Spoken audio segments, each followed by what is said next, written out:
and welcome to the Happiest Hour. I am Paula Devine, and today I am joined by author Dana Bowman. She is the author of Bottled, How to Be Perfect Like Me. I have my Yay, those copy. people. Yeah. And the latest and greatest, Humble Pie. Hi, Yay. Dana. How are you?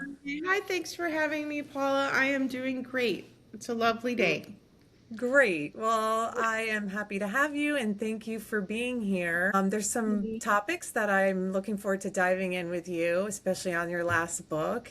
But first, and your books revolve a lot around high functioning on the outside, yet struggling on the inside, which is a lot of what my podcast Yeah. revolves around. But before we get into that, can you tell us a little bit about who you are other than an author and where you are located? Yes, I am in a little, tiny little town in the right at smack dab in the middle of the Midwest called Lindsborg, Kansas. It's known as Little Sweden, and it's the Borg, and we love it here. It's very idyllic. And it kind of reminds me of the town in Gilmore Girls. So that's where I live.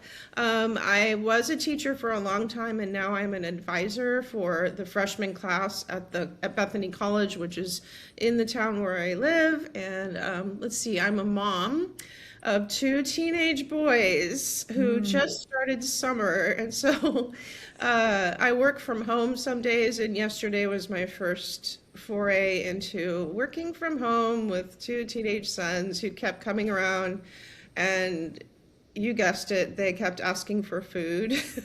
So we had quite the day yesterday where I was like establishing rules for mom and work and things like that.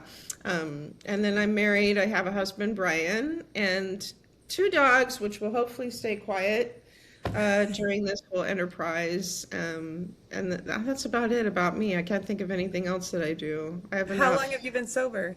I've been sober since 2014, so it's been 12 years Wow. now. Yeah, So you have right. long-term At 12 recovery. years? Yeah, 12. I have to do the math every once in a while to remind myself. I actually got sober, and this is what the book Bottled is about. I got sober in 2011, and then after 3 years, I had a relapse, and then that is described in How to Be Perfect Like Me, which lasted over the Christmas holidays, which I always joke and say, nothing says Christmas like Mama getting trashed off of vodka out of a plastic bottle in my closet, for Pete's sake. So yeah, I relapsed. Wrote another book about that, and now here I am, sober since 2014. Oh, wow. Yeah, That's amazing. Long-term recovery. That's yeah, so inspiring. And I can yeah. definitely relate to the teenagers being home for the summer. Mine are in Mhm. college, 20 and 21, and they're staying in Uh, college for the summer. So oh, see? that's a No, good thing for everybody all around. I think it is. I mean, I love my boys. They're 16 and 17, and I love them dearly. They're taller than I am. They're huge and annoying, and they make a lot of noise. Right now, they're sleeping. Oh, So that's a good thing for this podcast, at least, because normally I'd be like, you need to get up and do some sort of chore or something. Like, yeah. stop Get laying out of here. around. But yeah, they're awesome. So. So before we dive into some questions I have about humble pie, can you walk us through a little bit about what your drinking was like in the beginning and kind of how it evolved over time? Yeah. So for me, I was raised, I have two parents that are still together, but my dad was a recovered alcoholic my whole life. I never knew him. Well, let's see, that's not true. He got sober when I was probably like two, so I don't remember it. So I've had a sober dad my whole life, and that really, but I have to put this gently because I love my father very much, but it wasn't entirely a happy person. And the challenges of being raised by a sober man who was not entirely happy and was kind of exhibiting what I would say were, you know, a lot of stress, a lot of working through his own stuff. That had an imprint on me. And then through that story, and which I'm not blaming my father for any of it, but just being around that, they say 50% of alcoholics children become alcoholics themselves, and he used to quote that to me all the time, and I always thought I was smarter than that. But there were four of us in our family, four kids, and two of us became alcoholics, so it was just sad. It's really sad. I always thought I was smarter than that. I went off to college.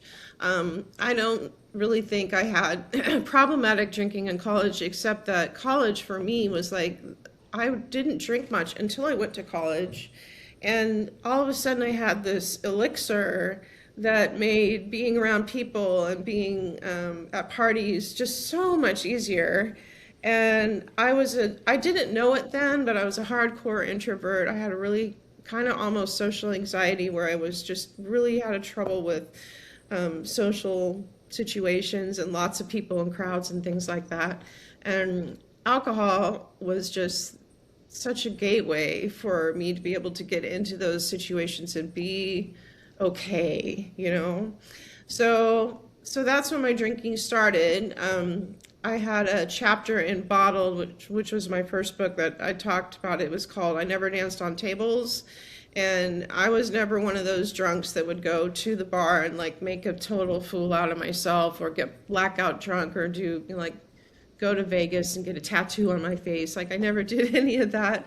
I often drank at home alone. This is after college.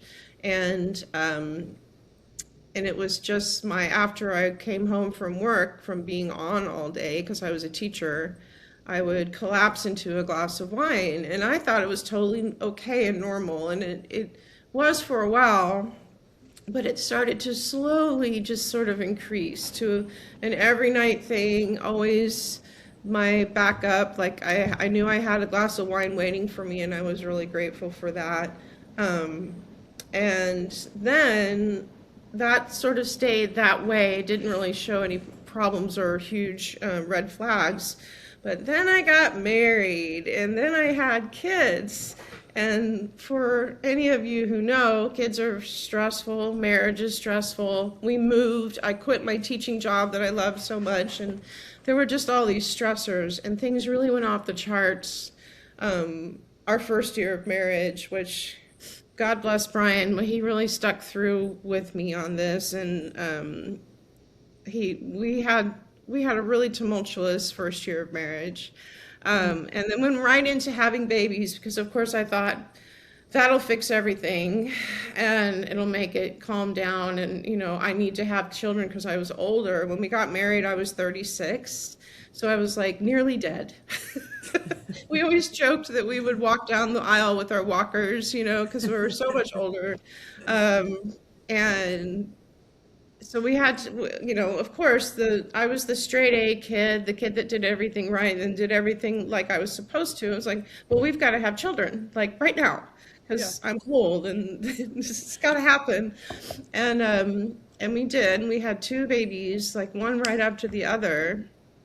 And the stressors just kept increasing. I did not drink while I was pregnant. But I realized at one point I was like thinking about it all the time. Like it was just this huge reward that I kept saying, well, I can't wait. And I would kind of joke about it with my friends and stuff. I was thinking about it all the time. And so when my second kid came along, when Henry came along, and then when I stopped breastfeeding, all of a sudden I had this repass, right? And I was stressed and tired, and I wasn't working anymore. I was at home, so I was isolated, not enjoying that. I really missed teaching a lot. And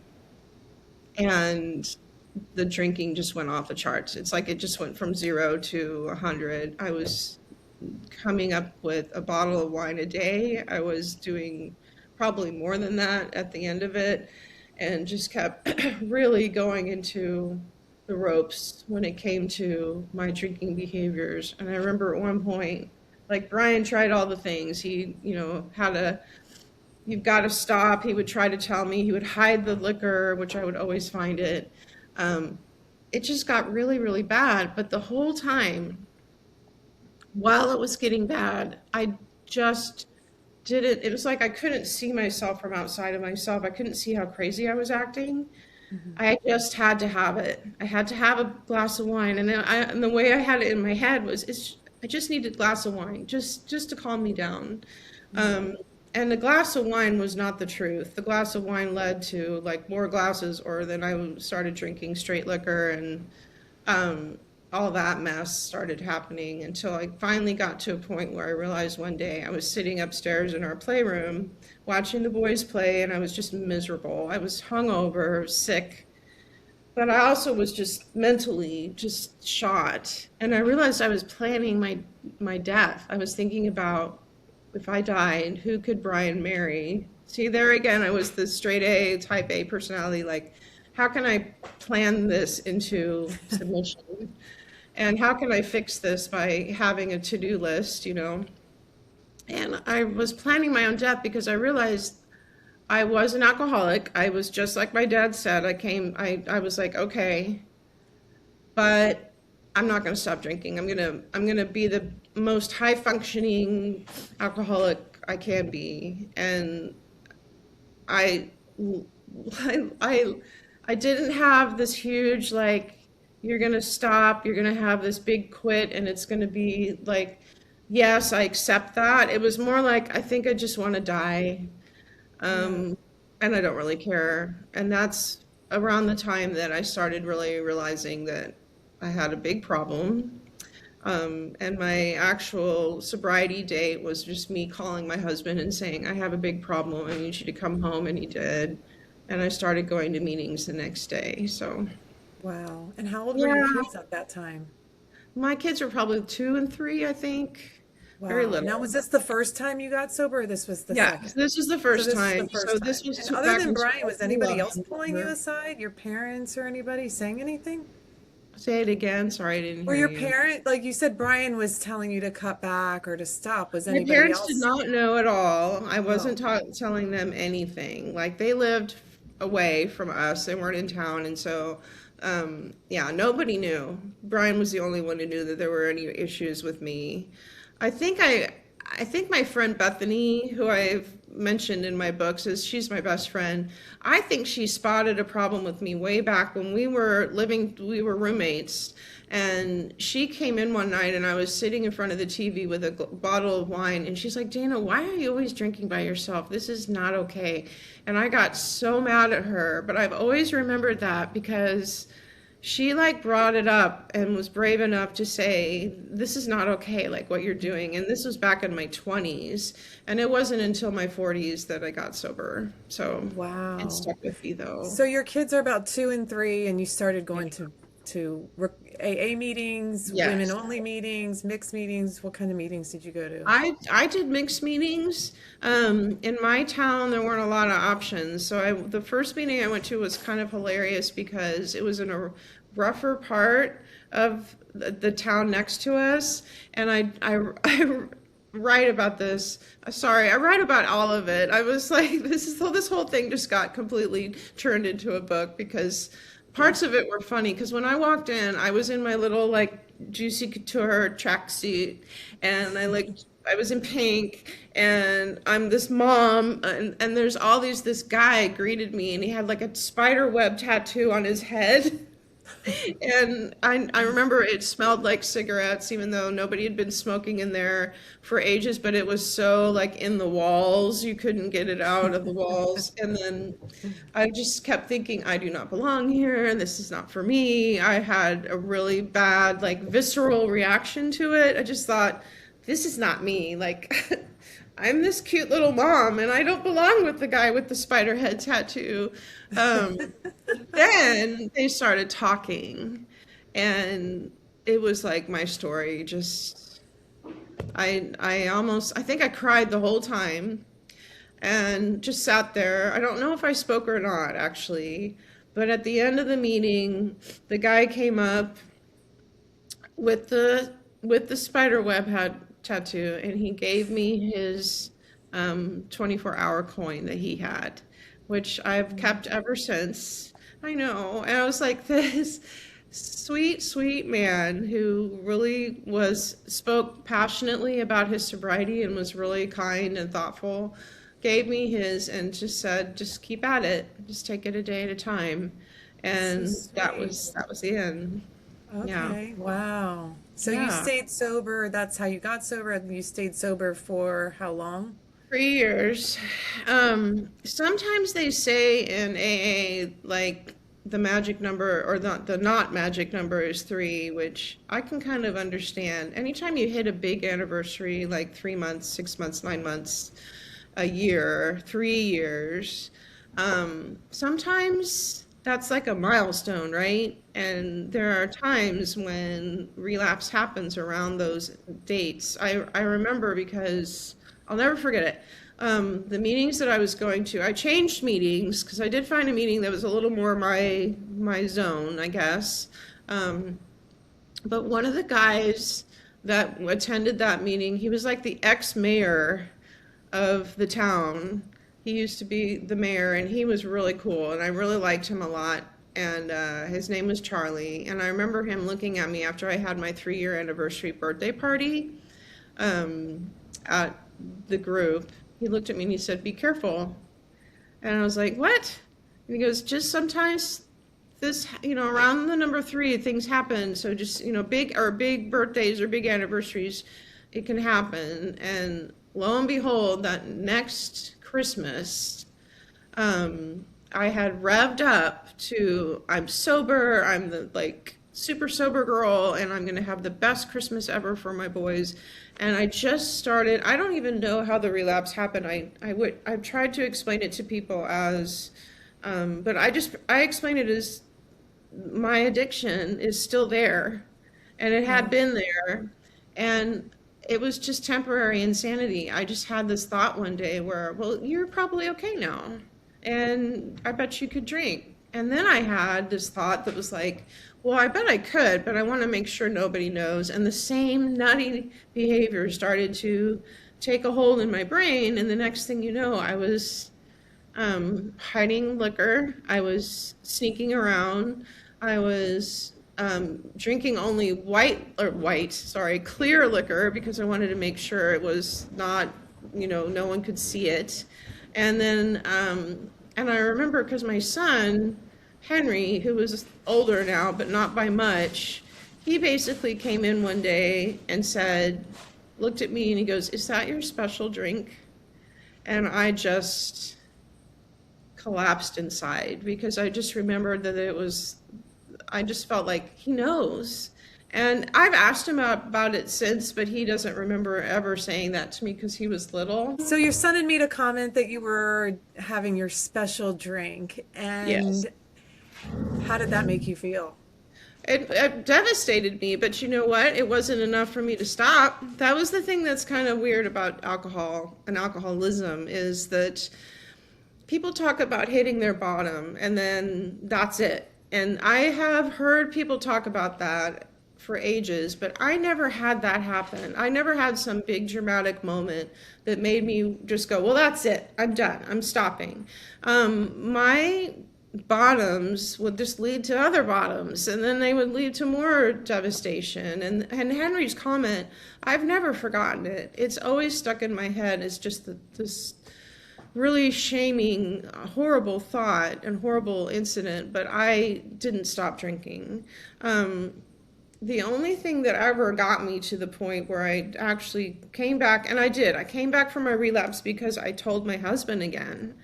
And I realized that both of those incidences were precluded by me speaking it out loud to someone and saying, I need help, I have a problem, I'm drinking, or I'm drinking again. And that was what led to stopping. How long So had you been out back out for? that was only over Christmas holidays, so like a month at Oh, okay. most. So it wasn't, in fact, some people were like, well, you shouldn't count. I'm like, yeah, I should count it. It was seriously really messed up. And I I planned it. Like I write about this in How to Be Perfect Like Me. I had sort of lauded myself as this perfect recovery girl who was doing it all right. Everybody in my group sort of just used me, and this isn't their fault, but they really put me on a pedestal as, look, this young mom with little kids, and she got sober. And I took it to heart and got really into like my own head and as to how I was doing things perfectly. And then the next thing you know, I relapsed because I had made everything so perfect that I couldn't uphold my own standards. And of course, also, I wanted Christmas to just be this perfect. I still have issues with Christmas. Christmas is kind of a trigger for me because my childhood Christmases were not the best, and they were not sometimes extremely happy. And I wanted this idyllic, perfect Christmas for my sons. And so I still find myself doing the things where I'm like, I'm going to buy them all the gifts and make it so fabulous that we can't, everyone's Yeah. going to just be happy, happy, happy all the time. Everything's fine. Um, Everything's fine.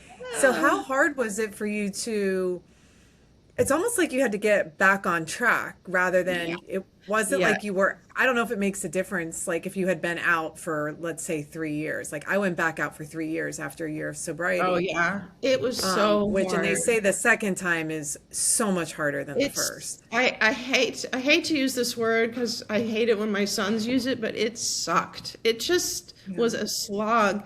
And the thing is, when I first got sober the first time and I started to get some sober days under me, I started to feel just I was just filled with joy and peace and just pure happiness. It was just like, I mean, it was hard, but there were days and moments where I just would be injected with this exhilarance that I could not describe as anything, just pure joy. The second time around, that did not happen. Like there was just the slog and also the shame and the So regret. relatable. Oh my gosh. When I went back to my meeting and I had to tell them, I had so much shame. And I kind of expected them all, and all of them did. They were very kind and loving, and they were accepting, and that's the way the meetings are, right? They're never going to judge you. But I just remember seeing on their faces, like it just really hurt. It was really hard for me to admit that to them and say I really messed up. So I never want to be in that position again. It's the The second worst. relapse actually taught me, not the second, my relapse taught me so much about what I want my life to look like for real. And it taught me so much about my perfectionism, which was really being a problem.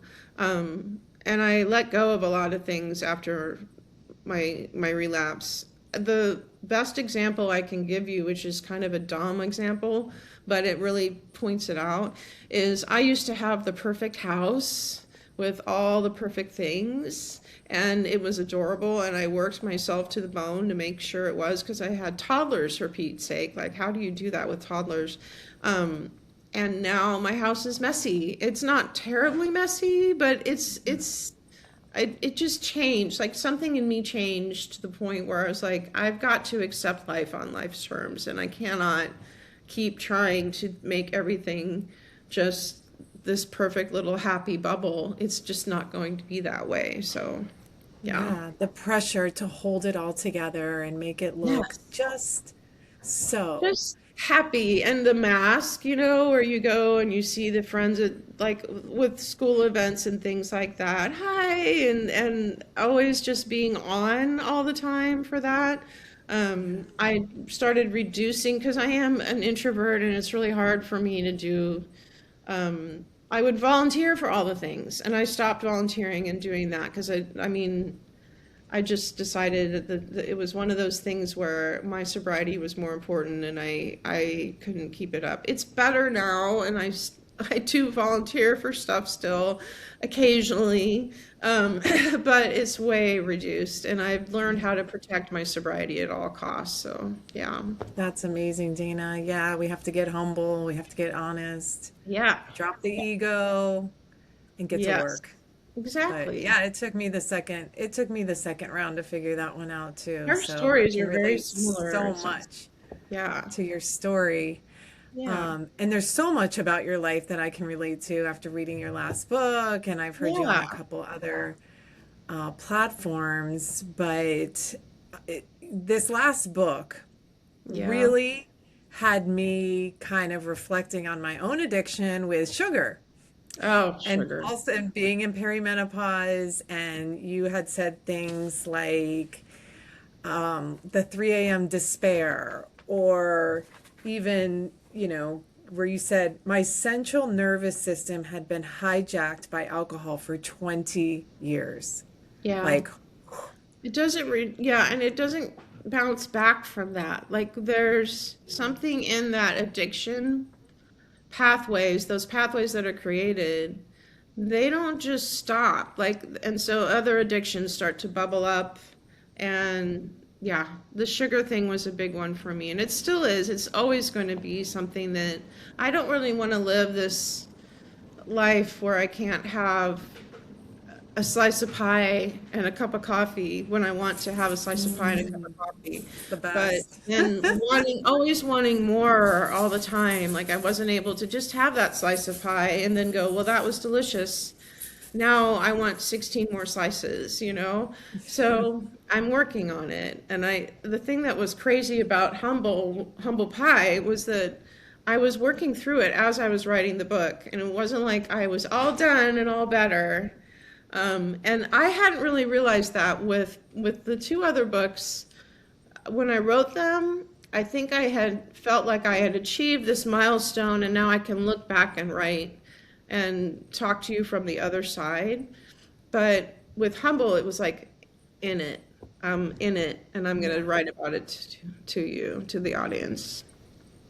Yeah, and your hormones were all over the place, and you talk Yes. about going to see a doctor, and he put you on the hormone replacement Yeah. therapy. Did that help you? It didn't work for me the first time. I had to stop taking it because which is so weird. I have weird reactions to things sometimes, and so I had a really bad depressive episode right after I started taking HRT, and it was really bad. Like we're talking suicidal ideation, the whole thing.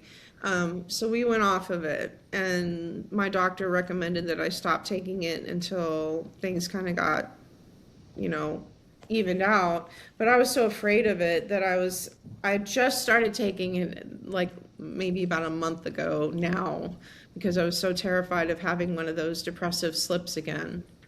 But it's thankfully the second time around I haven't. And I don't really know if it's helping yet. So I'll keep you Okay. posted. Yeah, Yeah. please do. Yeah. Please do. I have a women's coaching practice here in South Florida where I coach women into sobriety, early sobriety. And a lot of the women that come to me are in their early 40s. Yeah. And I do think a lot, and you even touched on this in the book, that there's not that much research out there about addiction, hormones. And when I quit, I was 44, and I found out my estrogen was through the roof, even 6 months after I had stopped. I mean, it was off the charts high. Yeah. Yeah. And it's just crazy that there's no research about that. And, there's some things about overloading our liver, and then we sit with all this extra estrogen, and we're not being able to process all these things. But, Yeah. but The yeah, you had research mentioned that. Yeah, the research is so minimal that, which is maddening because, it's half the population it's dealing with this stuff. And then we're also dealing with a very large population of, yeah, like the addicted population in that. Like we have nothing to go from. And when I started writing this book, I was trying to find information about addiction and women and hormones and all of that, and I couldn't find anything. So it was really frustrating and kind of maddening if you think about it. Um, but yeah, when I went through when I started having hormonal like surges and menopausal symptoms, I can remember feeling exactly as I had felt when I was hungover. And I had the same kind of shakiness, the same headachiness, the inability to sleep. That was a big one. The feelings of anxiety and despair and doom. I would have huge surges of just this overwhelming feeling of doom would come over me, usually around 3 in the morning. And I was like, this is just like being drunk. Like this is back when I was drinking and I was sobering up and having those hangovers again. It's like the same. It was very, very triggering and confusing. Women don't know that they're going to come up against this in menopause if they're in recovery and they're trucking along and they're doing okay, and then bam, they start hitting these hormonal surges and things like that. They need to know what to expect in terms of their own recovery. Yeah, absolutely. I mean, you said be prepared for your recovery to change. Can you Yeah. elaborate a little bit on that? Yeah, I felt like my recovery, it had been going well. I had been, I was attending meetings, doing the things, and not really having any sharp corners or any like major detours or anything like that. And then when the nights started happening where I was waking up, when I was having these feelings, it was really for me the anxiety. It wasn't so much the hot flashes or any of the real physical symptoms, although I would have to say like the shakiness and the hot flashes are no fun, but that didn't really have too much of an effect on me. It was more like my anxiety and my depression that was coming back in surges. I drank because I was an introvert and I had a hard time extroverting in the world, but I also drank because I dealt with depression. And I write about that too in Humble Pie, and I talk about how depression had like has had a grip on me ever since I was in my 20s, probably, even maybe even younger. And it came back like multifold in terms of perimenopause and menopausal symptoms. So I had to be prepared for these things and just know that they were coming, which was kind of hard with menopause because you really don't know. There's like 60 symptoms for menopause, so you don't know what you're dealing with. So I just had to make sure I was really open to the concept of reaching out again, asking for help. And that was the other part that was really frustrating because there wasn't a lot out there. I was trying to find like sober menopause, something in that grouping, and I wasn't finding much. So it was a little bit scary, and it was kind of like I was walking out into this new world and I didn't really have anybody to talk to about it. I would bring it up with my sober friends, and basically like what I was told was, well, this is just how it is and accept it. And I thought, I don't know if I want to do that because I feel like this could be something that I could write about and I could talk about and maybe help others with. But again, the title of the book is Humble Pie. So I guess the biggest change for me in terms of my recovery was accepting that this is going to humble you. And it really did. And you're going to need, when you're humbled by something, you really have to stop and accept what's happening. And you can't just deny, and run around and try to, continue with your life. You really have to stop and accept, and then just breathe into it and lean into it. And that's what I tried to do as best as I could. Accept what was happening and also accept that I'm not perfect and that this stuff is challenging my recovery. Because there was a point where there was one of those nights where I was up at 3 where I thought, maybe drinking would help this. I had that scary thought, where the voice in your brain comes back and says, well, maybe you should try drinking. Have you tried drinking? That's a good idea. The guy over here. Have you tried drinking? Have you tried vodka out of a plastic bottle in your closet? Because that's what's going to end up being. So, yeah. Wow. Well, it gave me a lot to think about. And even Yeah. though, I've had those thoughts like, well, I'm waking up at 3 a.m. anyways. I mean, I that was know, what I right? was doing And then before. This is that's the bullshit. addicted brain. The addicted brain is so funky because we are rational, intelligent women, okay? I am an intelligent woman and I am fairly put together and rational. And then you'll still have that 3 a.m. like, I think a martini would be a great idea right now. Oh, Now, yeah. that only happened like one time, and it wasn't a martini because that's just too much work. But it was, the thought came and it went, which is good because my recovery tools were in place, and I was like, that's stupid. And you think through the drink, and you go through the whole series of tools that you have to help you realize that that's nuts. Mhm. But it still happens. Those little thoughts every once in a while just Yeah, still no, I can surface. relate to that for Yeah. sure.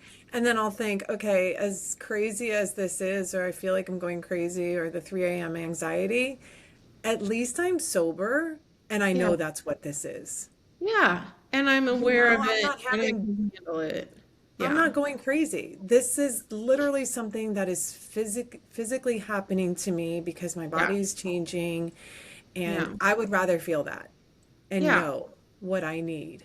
And know what's going on and take the rational steps that I need to take to and basically for me that just meant continuing with getting medical help. I'm really bad about going to the doctor. I don't like doing it. I never have.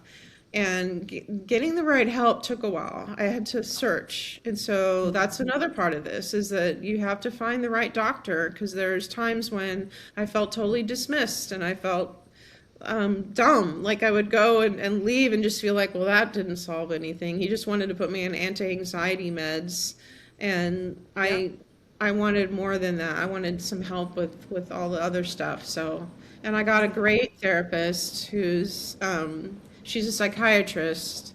So when all of this started happening, I think Brian didn't have a ton of input because he's a male, and anytime he would try to bring something up, I'm like, you don't understand, you just don't get it. But he did say something really smart. He's like, you need a psychiatrist. You need somebody who knows meds and can talk to you about meds. Like, you're taking meds right now, but are they conflicting with other things you're taking? And you need somebody that's really on the ball. And I found the best because she has helped me with menopausal, like a sleep aid that is supposed to help women who are menopausal, like all sorts of things that are really thoughtful and directly directed towards what I'm going through. But that took time and it's expensive and it is a Yeah. pain. And if you're not willing to really take your health and put it at the forefront, which I had never done before, I always just put off doctor stuff because I had two kids who were constantly having to go to the doctor, and I'm like, I don't want to go to the doctor too. You have to sort of put yourself first and really be willing in this time to say, okay, this is more important, and I need to put this first right now. That's such a great suggestion. Yeah. Because you go to the gynecologist and they're like, "Oh, you need antipsychotics or you need Yeah. antidepressants," and I'm like, "No, I know it's because my progesterone is plummeting at 3 a.m. Like I've Yeah. been reading, I know what's going on with my body. I'm sober, I'm clear, Yeah. I'm in touch with my with what's going on with me." Yeah. So that's a good suggestion, Oh, yeah. and I appreciate that. Yeah. Well, I appreciate you taking the time to talk with me, and I love hearing all the things you have to say. We didn't get into too much of the sugar addiction because, I mean, I like my sugar. I don't I know. do Is that like, too. is I do too. The thing with the it a sugar, problem? Why are we calling it an addiction? Maybe we should call it well, something the only else. thing that I Love, can sugar and call it. love. My love of sugar. And my love of sugar is out there, but I have noticed like when I eat a lot of sugar, I wake up the next day all achy. I'm Yeah. starting to really have some bad consequences, you know? Yeah. And Yeah, again, that's it true was the too. same like headachy, hungover kind of feeling. Plus, there Hungover. was shame because I was hiding sugar. So you were probably not doing that, but I was hiding sugar from my family. I didn't want them to know how much I was eating because I was embarrassed. So I went through the whole gamut with that. And so the sugar addiction is out. I have talked about it with my kids. I have talked about it with my husband. I'm like, this thing is real and it has me in its grips. And and because I did that, again, it helped. And so I'm working on it, but it is still in my life. Yeah. Yes. Well, In fact, I just made chocolate chip cookies yesterday, but I only me had too. two, so Me that's too. I love, that's my favorite. Is that your favorite sweet chocolate chip yeah, cookies? yeah, Me chocolate chip too. cookies, man. They're my favorite. So, Good. yeah. Like, And is that plus the I worst love thing? it's an act of love. I make them for my family and it just feels so comforting to be able to do that. So I'm really blessed by that. So I lean into that and that makes me feel happy. So I don't eat them all so I can have them for my family. So there you go. Okay. Okay, Yeah. good. Yeah, it's a start. Well, what's next for you, Dana? You've written 3 books. Your Yeah, I kids don't are know. still I've home. I What's don't know if I'm next? writing another, like, I think the story of Dana is over. Like, I've written 3 books about my life. I'm like, I don't want to write about my life anymore. So I'm working on a novel. I write for Psychology Today. I have a Substack. I do that kind of writing now, and I will see what the future holds. I'm not quite sure. So, Okay. Well, yeah. amazing. So much insight. Again, I appreciate it. How can people find your Substack or Yes, information you about can you? find my Substack under Dana Bowman Sober Menopause is what it's called. And anywhere else, I'm under the Dana Bow. That's my handle in terms of Instagram. Instagram's really my main thing that I do. But yeah, that's me. Okay, well, great. I will put that in the show notes and Awesome. we'll have to touch base. If you write a Yes. novel, let me know Yeah. and I will look forward to reading it. And Yeah. again, It's kind of cool because the novel is about, it has a sober line to it in terms of, or a plot line. And I'm really enjoying writing it because it's fun to not write about myself anymore. So yeah, I'll yeah, let you know. sometimes we get sick of ourselves. I know I Yeah, get sick of I know. myself on It's Instagram. enough. Like, God, I don't even want to see myself anymore. This is I don't want to deal with awful. this And then you anymore. get a nice message from somebody like, you're helping me Oh. so much. You're like, oh, Oh, I all right. know. And I in guess this I'll keep business, going. we do see ourselves a lot, and in terms of writing about ourselves and you and coaching and things like that, and having a podcast. So it can get a little much every once in a while. But then you get the email, and you're like, okay, this is why I do this. So Yeah, there's the yeah, God wink to keep yeah, going. yeah. Well, Awesome. Well, thanks, don't hang Paula. up. I'm going to hit end here. And thanks again, Dana. You're welcome. It was lovely talking with you. Same here.